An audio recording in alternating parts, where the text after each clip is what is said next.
Thank you, Matthew. I'm ready. Okay, cool. Alright. So the original premise of my presentation was fictional literature in a fictional universe. I thought that was a little bit wordy, so I renamed it to Layers of Fiction, the presentation of Skyrim's literature. So those of you that don't play as many video games as I do are probably wondering what I'm talking about. The Elder Scrolls V Skyrim is a video game. It has literally hundreds of books. Hopefully this hyperlink will work for me. Let's turn off that and give it a click. No, that's still in ink mode. Pointer? Sweet. Alright, let me just give you a quick idea of the scale of literature that has been created for the game. There's little graphics of the books, and we can scroll, and we can keep scrolling. They're alphabetized, so we're barely in D. So, literally hundreds and hundreds of these books.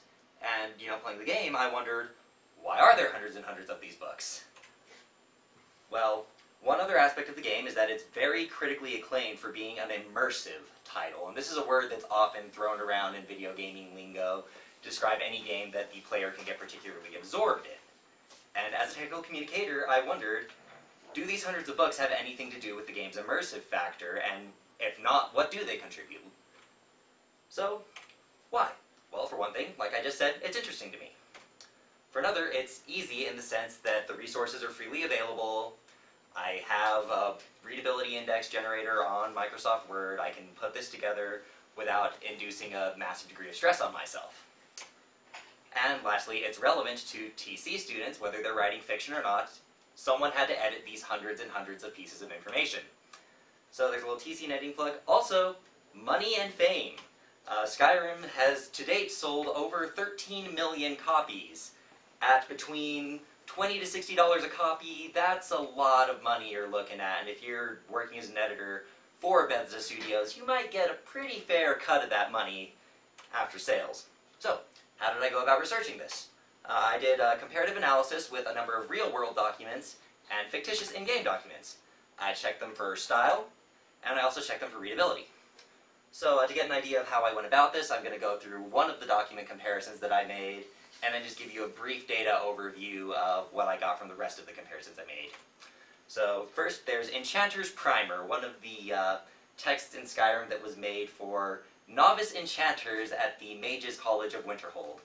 So as you can see, I've highlighted a few words. Make sure you have a filled soul gem, will use, place, concentrate, these very direct action verbs, no passive sentences at all in here. And reading this, I thought, you know what this sounds like? This sounds a lot like something from my Physics 122 lab manual.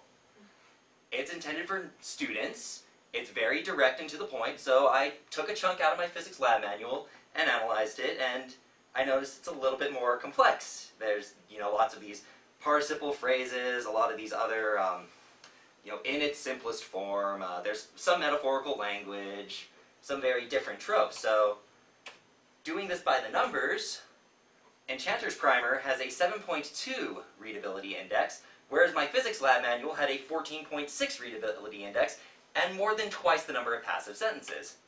Well, that's weird. Why did I immediately think of my physics lab manual when I was reading through Enchanter's Primer? So I took a second look at my lab manual, a smarter look. I realized, I was analyzing the procedure portion of Enchanter's Primer. I was looking at it in a procedural sense. So let me get an excerpt from the procedure of my lab manual and analyze that. And I'm noticing a trend again, very direct, to-the-point verbs. Connect, set, all of these very short, sweet, to-the-point instructions, 0 passive sentences. So doing a new numerical analysis, we see a 7.0 readability level and a 9.0 readability level, both with 0 passive sentences. Eureka! There's a slight difference in readability level, but stylistically, the documents are similar. So, going through this with the other documents, I did encounter a few challenges. For one thing, fictional languages, Word's readability index does not like when you try to put a bunch of fake words into it, and it will literally give you no data for a readability index if there's a bunch of fictional locations and names and a lot of things that you can't just add to the dictionary. So I had to be a little bit selective with my documents from the game, but I managed to get a few things that worked out. In addition, analyzing these for style, I had to consider that there are actually multiple audiences for every document. There's a fictional audience. For example, the Enchanter's Primer was intended for students at a mages college. However, there's the actual audience, the person playing the video game, that also wants to be able to consume the document. So, keeping that in mind, I went through a number of other documents. Here's some basic numerical data for them. There's what you've seen already with Enchanter's Primer and my physics lab manual. There's an Herbalist's Guide to Skyrim and the Colorado Rare Plant Field Guide, which I felt were somewhat similar. They both go over a number of local fauna. The Herbalist Guide actually was the only instance where a higher reading level was prominent, and there was a lot more passive constructions in it. And lastly, let's move this little toolbar out of the way. There are 3 books here, 2 of them from Skyrim, and if I have a little bit extra time at the end, it's a little bit of a humorous anecdote, but we have Proper Lock Design, which exhibited a 9.4 grade reading level, and Advances in Lockpicking, which has a 1.6 grade reading level. Below 2nd grade reading level. Why is this the case? That's where things get a little bit humorous, and I'm going to account for this outlier right now, especially because there are also 3 things. Why am I comparing 3? Well, Proper Lock Design utilizes a bunch of very lofty language, a bunch of jargon. We can go into it in more detail assuming we have some time. The author of it was a locksmith hoping to inform other locksmiths how to keep thieves from breaking into their chests or doors. Advances in Lockpicking uses very simple language, very simple sentences. I am a thief. I am not a good writer, but I am a good thief.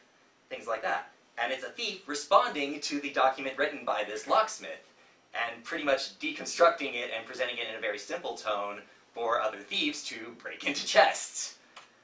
And the actual document I chose to do was Multi-Lock Design and Security.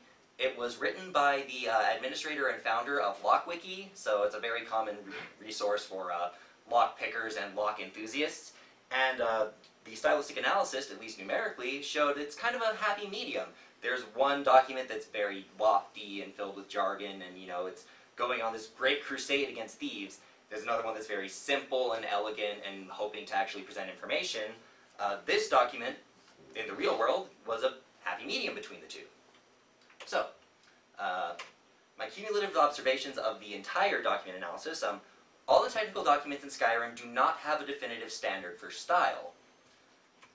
There's passive constructions in many of them, and the lofty authoritative tone is very common in any technical document in Skyrim, which is very unlike the real world. Regardless of the type of document in Skyrim, whether it's a piece of fiction or a religious text or something about enchanting, first person is the most commonly used perspective. Another thing that's weird, you never use first person in a lab report or in any sort of document in the real world. In addition, no in-game document observed was above an 11th grade reading level. So, what conclusions did I come to about this? Regarding the reading level, I believe it was an attempt to keep the game accessible to a wide audience. Now, if we're going by the Entertainment Software Rating Bureau's rating system, young adults would be the primary audience. They'd have to be age 17 or above to actually purchase the game, so if we go with that assumption, then it kind of makes sense to have no document above an 11th grade reading level, because that's about the age group of the people playing the game. They're either going to be reading at that high school level or below. So keeping all the documents in that nice, constrained environment, good for keeping the game accessible to your intended audience. As for the style and perspective choices, going back to this theme of immersion in Skyrim, I believe that these decisions were made to keep a sense of engagement. This engagement can be with the activity discussed. When you're talking about something in first person, you get a stronger sense of a personal connection with either the activity discussed or with the character author of the document. Both of these things are very important to being engaged in a video gaming sense. Now, it may not be as professional, but I would rather read a personal account of an enchanter than read the doctrines of enchanting and a bunch of meaningless formula. I'm playing a video game to escape, not to be wrapped up in a mundane world. So that's how I feel the stylistic decisions, the use of first person, the reading level, all of that, I think that's where that really comes into play here, and I believe that the documents were intentionally edited and presented in such a manner so as to be engaging. So, what can we take away from this as technical editors? The audience and author are very inextricably linked. Whether you're writing fiction or real works, especially in fiction if you're going to include fiction within your fiction, you need to keep in mind that your audience and your author exist in a real sense and in a fictional sense. Concerning audience, you always want to make sure to appeal to your real audience more so than your fictional audience, because your real audience is going to be the audience that's actually manipulating and that actually benefits from consuming whatever information you decide to produce. There should be a link between the goal of your piece and the style of your piece. In the case of a video game, the goal is often to entertain at a base level. So, as such, we see a very informal, personal tone, a very informal, personal style. If you're looking to inform someone, as in a common technical document, you'll likely assume a more formal, professional tone and not be using this first-person perspective. You'll have a style guide more likely than not. If you're looking to emulate, though, as is the case in Skyrim, you're going to want to make sure that whatever document you're trying to emulate, whether you're trying to create a fictional technical document or a fictional piece of fiction, you want to make sure that it's similar to whatever it is you're trying to emulate without alienating the primary audience, the real audience that's going to be receiving your final work. So that's my presentation as a whole. There's a list of resources that I got my figures from. How much time are we at? Do we have a little bit of extra time to go over the cool lock example? Cool. Alright, so this is a proper lock design, the more complex, lofty one, and we see things like pilfer the protected contents. More robust materials tend to be prohibitively expensive and necessitate the door being made of similar metals. Just this very lofty, dramatic tone. This is advances in lockpicking. I am not a writer, I am a thief. I am a good thief. I am not such a good writer. I read a book about designing locks, and this hyperlinks to proper lock design as a whole, which I thought was outright hilarious. I just looked at one of the lockpicking examples for the sake of, alright, I need to get something of a technical document, and then I found out that these two documents within the game were linked, and from a technical editor's standpoint, this was kind of hilarious to see all of these techniques presented in such a simple manner to counter every single lofty argument in the previous document. Some guys make locks with angled keyholes. A 7-degree offset to the keyhole will prohibit the access. Nah, just carry a bent lockpick. Very simple, very to the point, not above a second grade reading level. This thief even recognizes his fictional audience. Some thieves can't read. If you can't read, get someone to read this book to you. It will make more sense then.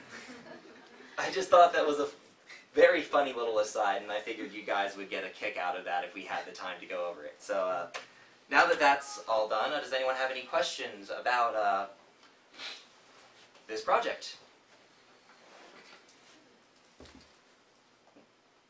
This is great. That was really fun. I liked your methodology.